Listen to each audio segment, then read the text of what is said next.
আসসালামু আলাইকুম ও নমস্কাৰ আপোনালোকক সকলোকে ধন্যবাদ মোৰ ভিডিঅ'টো চাবলৈ। আজি মই এইবিলাক হাঁহবোৰ মই নদীত এৰি দিছিলোঁ আৰু নদীৰ পৰা এতিয়া ঘৰত উভতি লৈ গৈ আছোঁ। আপোনালোকৰ ঘৰৰ ওচৰত যদি নদী বা পুখুৰী আছে তেনেহ'লে আপোনালোকেও হাঁহ পুখুৰীত এৰি দিব পাৰে বা নদীত এৰি দিব পাৰে। আপোনালোকে এজনে লগত থাকিলেই হ'ল, থাকি অলপমান চাই চিতি কৰিব লাগিব।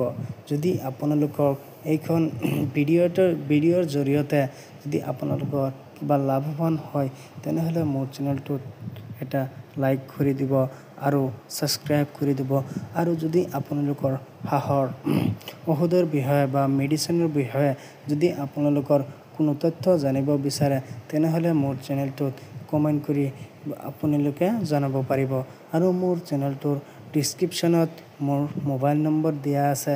কি ঔষধ কি লাগে মই সকলো ঔষধৰ বিষয়ে আপোনালোকক মই জনাম আৰু মই ক'ত পোৱা যাব সেইটোও মই কৈ দিম। আপোনালোকে কমেণ্ট কৰি দিব, আগন্তুক ভিডিঅ'ত মই লৈ আহিম। ধন্যবাদ।